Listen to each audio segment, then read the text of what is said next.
কিছু মেশিন আছে, সবাই শুনছেন?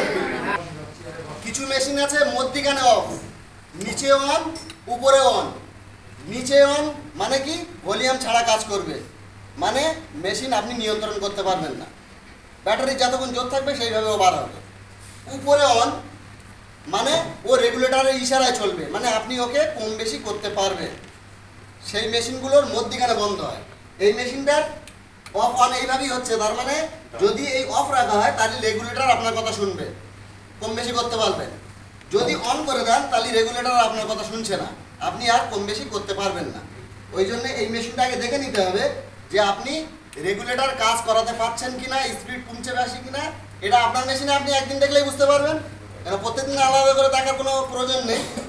যে আমাদের কাছে যে মেশিনটা আছে এই মেশিনটার এই সুইচটা বন্ধ করে রাখলে রেগুলেটর কথা শুনছে, তার মানে আমরা এই রেগুলেটরটা সুইচটা বন্ধ রাখবো, তারপর রেগুলেটরটা আমরা দেখে নেব যে এটা কিভাবে 1 মিনিটে আমাদের ডিসচার্জ রেট দেয়। 750 থেকে 840-এর মধ্যে আমাদের এই দাগ দেওয়া আছে। আমরা 1 মিনিটের মধ্যে এই দুটো কালো দাগের মধ্যে আনতে পারলে আমাদের ডিসচার্জ রেট ওকে হয়ে গেল। ঠিক আছে?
না না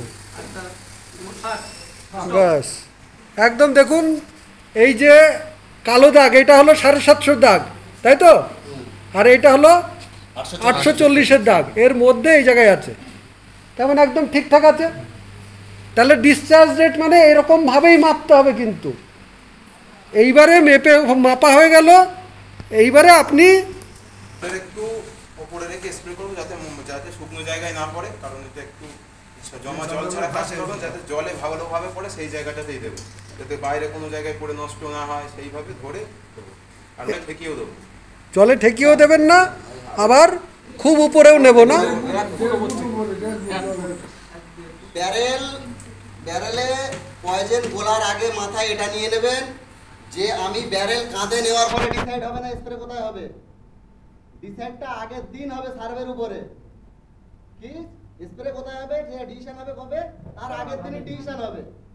তার মানে আমি ব্যারেল গোলার পরে পিঠি ঝোলানোর পরে আমি সিদ্ধান্ত করবো না স্প্রে কোথায় করব, সিদ্ধান্ত হবে আগের দিনে। আর সব থেকে বেটার অপশন হলো 10 লিটার। 16 লিটার গুলতে যাবেন না, আপনার জন্য একটু ভারী হয়ে যাবে। 16 লিটার, তারপরে মেশিনের ওজন আছে, ওই জন্য 10 লিটারই সব থেকে বেস্ট অপশন হলো। এই লিকুইড বা আমাদের যেটা পাউডার দুটোই, ওই জন্য সবসময় চেষ্টা করবেন 10 লিটারটাই গোলা। এবার আপনার সার্ভের উপরে আপনি গুলবেন যে আপনি কি রকম ভাবে সার্ভে করে এসছেন, যে কতটা আপনার জল লাগতে পারে। যদি আপনার 5 লিটার জল লাগে তাহলে আপনি 10 লিটার তো গুলবেন না, কেন এটা গোলা হয়ে গেলে 2 ঘন্টা 2.5 ঘন্টার পরে আর কোনো কাজে লাগে না। ওই জন্য এই জিনিসটা আমরা গোলার আগে ডিসিশন নিয়ে নেবো যে আমাদের কোথায় স্প্রে করতে হবে। আর স্প্রে হলো শেষ অপশন, যদি স্প্রে না করা যায় সেটাই বেটার, কিন্তু স্প্রে হলো আমাদের লাস্ট অপশন। এখানে আর কিছুই করা যাচ্ছে না, গাপ্পি মাছ নেই, সেই হিসেবে অনলি লার্ভা আছে, যেখানে লার্ভা ছাড়া তো স্প্রে হবেই না। সাথে জায়গা হোক, বৃষ্টি হোক, সেখানে যতটাই জল থাকুক না কেন, যদি লার্ভা চোখে না দেখা গেছে সেখানে আমরা স্প্রে করব না। আর স্প্রে হলো আমাদের লাস্ট হাতিয়ার, এরপরে আর আমাদের কোনো হাতিয়ার নেই ওই লার্ভাটাকে নষ্ট করার। ওই জন্য স্প্রেটা আমাদের শেষ হাতিয়ার। যদি কেউ ভেবে থাকে যে আমি স্প্রের উপরে ডেঙ্গু নিয়ন্ত্রণ করে নেবো, সে ভুল ধারণায় আছে এখনো। স্প্রেটা যদি না করে কাজ করতে পারেন, সব স্যারেরা ম্যাডামেরা ট্রেনিংয়ে এটাই বলে যে স্প্রে যতটা না করে পারা যায়। ওই জন্য শুধু স্প্রেতে লার্ভা মরে না, তাতে অনেক জিনিসই মরে যায়, যেটা আমাদের ধরুন কোন জায়গায় ডিসটেন্স কেমন হবে এবং জলের মাপের পরে স্প্রের মাপ কেমন হবে, মানে কতটা স্প্রে করব। মানে ধরুন একটা জলাশয় আছে, জলাশয়ে একদম পাতলা উপরের জলে ডেঙ্গু লার্ভা দেখছেন, সেখানে একরকম স্প্রে করবেন।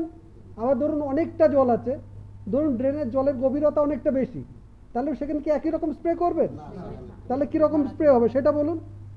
আমার সর্বপ্রথম আমার হ্যান্ডেলটা দেখে নিতে হবে যে আমি যদি ড্রেনের মধ্যে করি, আমার একটু নিয়ন্ত্রণটা ঠিক করে নিতে হবে যে জলের 1 ফুট উপরে বা একটু নিচে যেন থাকে। আর চেষ্টা করবেন যেখানে অল্প জল আছে সেখানে এই আমাদের যে ডিসচার্জ রেটটা আছে ওই হিসেবে যাওয়া। আর যদি সেখানে জল বেশি থাকে 7 ইঞ্চি বা 8 ইঞ্চি এরকমও জল থাকে, তাহলে সেক্ষেত্রে একটু ধরে রাখা, একটু ধরে রেখে যাওয়া। আর এতটা উঁচু নয় যে আমার যা স্প্রে হচ্ছে সব দেওয়ালে, ড্রেনের দেওয়ালে লাগছে। আর এতটাও নিচে না যে পুরো মাটির মধ্যে ঢুকে যাচ্ছে, মানে জলের মধ্যে ঢুকে যাচ্ছে। এই ডিস্টেন্সটা আমাদের রাখতে হবে। যদি কোনো সময় নিচে হতে হয় হয়তো নিচে হতে হবে, যদি দাঁড়িয়ে থেকে না হচ্ছে সেক্ষেত্রে একটু আমাদের নিচে হতে হবে। তাহলে ডিসচার্জ রেট বুঝলেন, কোথায় স্প্রে করব, কতটা পরিমাণে স্প্রে করব, পরিষ্কার হলো, সবার হলো তো? সবাই বুঝলেন তো? বলুন, এইবারে গিয়ে ট্রেনিং দিতে পারবেন তো?